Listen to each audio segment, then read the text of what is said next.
Another long road trip, but then Yeah. again, what else is new, huh? Yeah, it's another day, another road trip.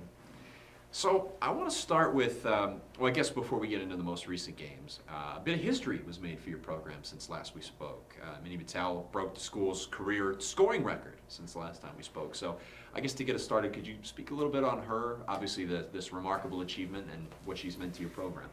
Right, it's been really obvious since Minnie came. In my first year, she was part of that freshman class that started when I started, and it's been really cool to see her grow and develop both as a leader and obviously skill-wise. But from the first time you see Minnie, you know she's going to be different. Just her level of stick skills she came in with were really high, and then also she's just naturally very athletic and very tall. That whole class. That were freshmen when I first came in are all very athletic, very tall. Just when you look at athletes walking down the hallway, you're like, those are Division II level athletes. So that class was always different. But Minnie, from the start, different level of stick skill, different level of being able to score. And it's just been really cool to see her as she's developed over the past 4 years. She's opened her game to more sharing, and her vision is so much better than it's ever been. Especially this year, she's really focused on creating plays for her teammates, and honestly it's made her able to score more herself just because she has that vision, and she's been less prone to force through pressure, and she's taken a step this year to become a great player that I always knew she had in her. It's just been really neat to see her do that. And obviously, like, she is now our program all-time leading scorer, and she only scored maybe 6 goals her freshman year because we only played 5 games. So to have that, to reach that milestone, while we have still 6 games this year, and then she has a whole nother year of eligibility that she wants to stay and be here. There's potential for that all-time leading scoring record to just keep going up and up and up and up, and it's really cool to see that. If it was going to go to a kid, I'm glad that it's Minnie. She's a great example of what you want as your leading scorer. She's selfless and humble and a great teammate. And just this year, it's been really cool to see her step up, become an adult. So getting into the games from this past week, we'll start with the one against Walsh. Very close on the scoreboard. You look at it on paper, still very, very close. So for the unenlightened among us, when you get games like that are really, really close on paper, on the scoreboard, what are the little things? Where are the margins of the game in which the outcome is decided in lacrosse when you get a game like that? Walsh was really difficult because Minnie only had 2 shots and 1 goal, and when one of your best players never has the ball, that's really difficult. They did face guard her, which is basically just basketball denial defense for the entire game, but that shouldn't be an excuse for us to not be able to get her touches.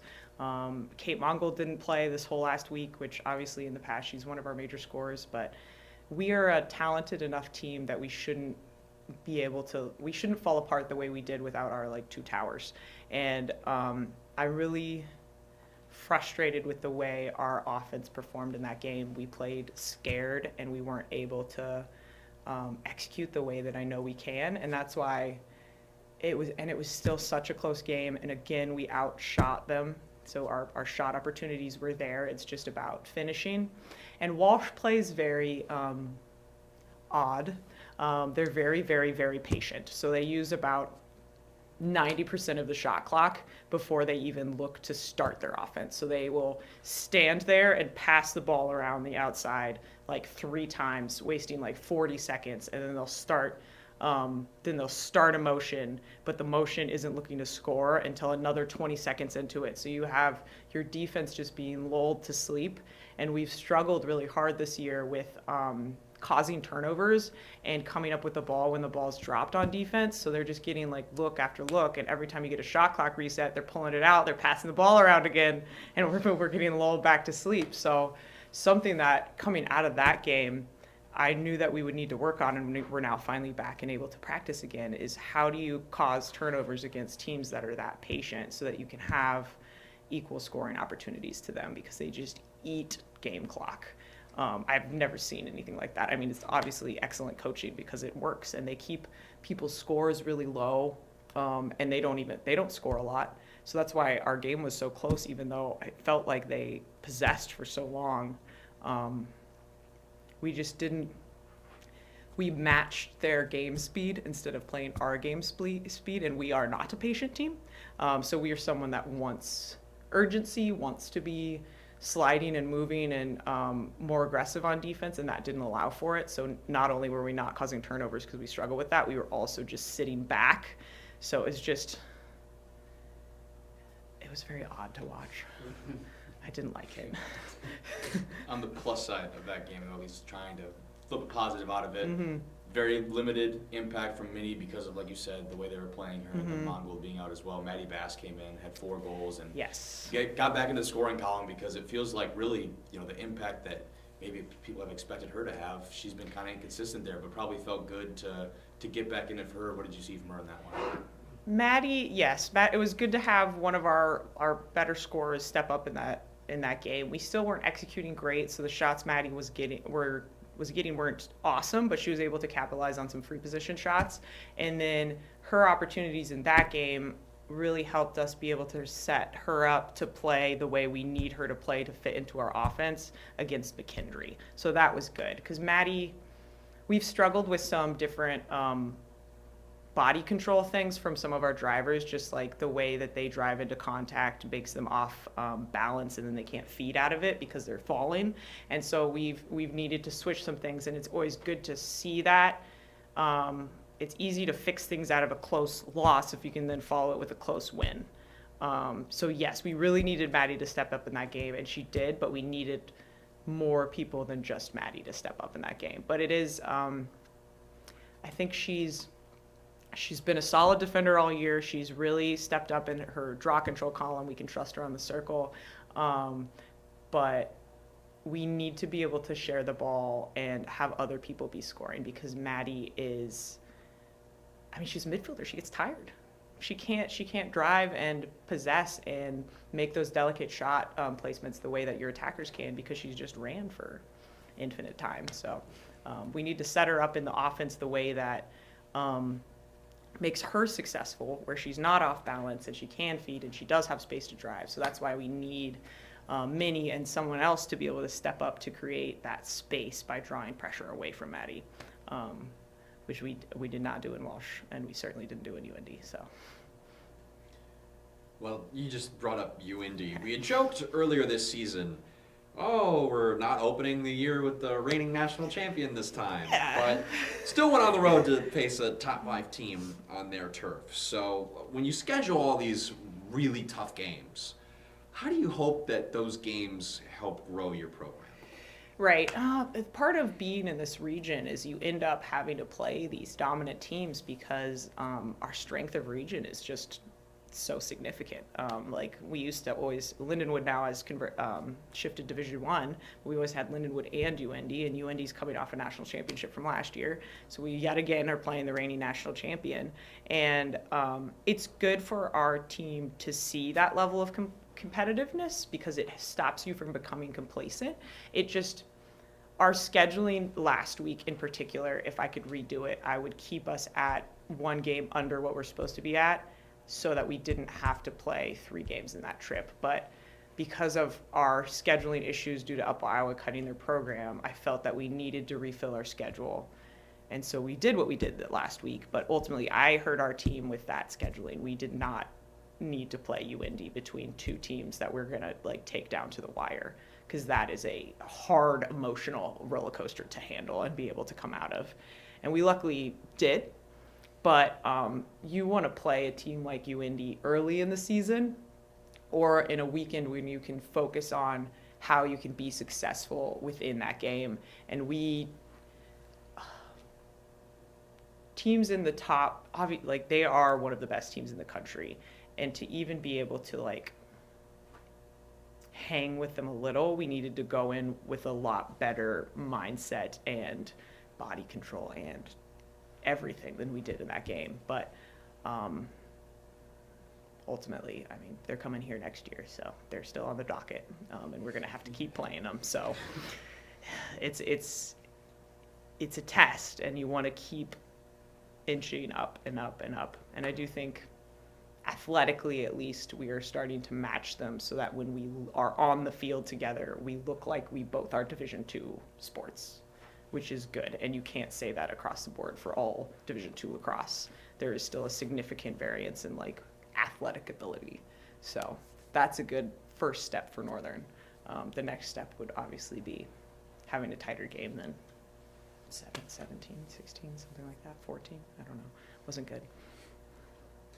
And maybe not, like you said, obviously didn't maybe do your team any favors with that one, No. but you mentioned they still came out the other side, Yeah. not even 24 hours later and in another state against still a really tough team. So how was your squad able to absorb that thumping and then turn around and grind out a win against a tough McKendree team?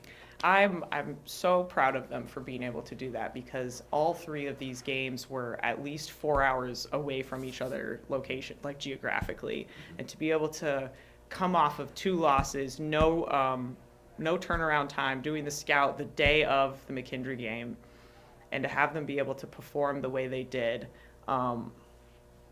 is great and important as something to do moving into the rest of the season, because we're now going to have a bunch of, not back-to-back, because luckily our conference play isn't back-to-back, you get that day in between, but a bunch of teams where we could potentially take it down to the wire, and we need to be able to show that we can perform in that. I'm really tired of these 3-point games, though. There's been a lot of 3-point games. It's really stressful. It doesn't take very long to score 3 points. But the way we showed up in McKendree after the first quarter and just started scoring finally was really neat to see. Our offense we finally did it with the pace and execution you need to do to actually have people other than Minnie and Maddie score, and we saw that, and it was great, because even though Minnie scored 6 goals, obviously, like, she dominated that game, she created plays for other people, and that's what made her so successful in that game, is when people started to slide and crowd her, she was able to keep her head up and see things, and we hadn't been doing that in the past. We'd started tunneling as soon as you get pressured, and then it's so hard to create an actual offense that's not just like someone part the seas for your best player, which you see a lot of, again, in Division II lacrosse. But we showed that we have grit in McKendree, because we did have to dig our way out of the first quarter hole where we were not on. And it was great to see that for the next 3 quarters we could turn it on. And the draw control is really important. And that game, even though we still are struggling with the caused turnovers and getting the ball when it hits the ground on defense, it was better than it's been. So it's a great improvement, kind of momentum, hopefully, going into this coming week. Yeah. Then let's talk about this coming week. Conference road trip at Grand Valley State, at Davenport this weekend. So, Coach, your thoughts on these matchups for the Cats? Well, Grand Valley only lost to UIndy by 1. So Grand Valley every year is a test, kind of mental stamina. And every year you want to get a little bit closer. And they this year are having a down year. We are having an up year. Our whole conference is kind of having a down year just based on record. They did have a really, really strong strength of schedule this year. Grand Valley did. Most of the teams that they have lost to are now ranked in the top 10. So it doesn't mean that they're bad, even though they have that record. If we want to have a chance in that game, we need to play our best game of the year. And that's a lot of pressure. And we still have some injuries that I'm concerned about, so I don't think that we're going to be at full strength in any way, but I do think we have the ability to focus to the level that we need to try to put ourselves in that position, which is good. And I do think it's really important to prepare and play well in Grand Valley so that we can take momentum of what we can accomplish in Grand Valley into Davenport, because we have in the past traditionally really been freaked out by Davenport, and I think this year it's important to try to really overcome that, because again, that's another team that should be like a 3-point game. So being able to overcome those close games and have yourself being on the winning side instead of the losing side is going to be really important this year. And now at least we've seen that. We've had 2 close wins, 3 close wins. I forgot about Concordia. So we at least know what it takes to hold that to the end of a game. and we really need to be able to rise to the occasion against Davenport because they're just a really tough team. They know what they are, and they show up and they work hard, and they're a different level of grit and identity than a lot of teams. Like there's a Davenport kid, and they go to Davenport and they play like Davenport, and it's pretty like across sport actually. It's a neat thing they do.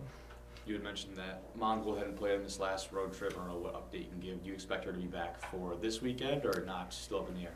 Still up in the air. We're going to bring her. It's hopeful, but we've been struggling this year. When you get to senior year, your bodies start breaking down. We've seen that a lot this year. We had a lot of the same injuries. It's very interesting always to see that year to year, to try to start at the end of year, see what you can fix strength and conditioning practice wise, see if there's anything we can do, because I'm tired of seeing IT band syndrome and patellar tendonitis. It's been a lot of it. I know Kate's frustrated. It's her senior year. We want her to play. She wants to play. It's just about, you got to be healthy. So, Yep. And if she's not healthy, we need some people to step up.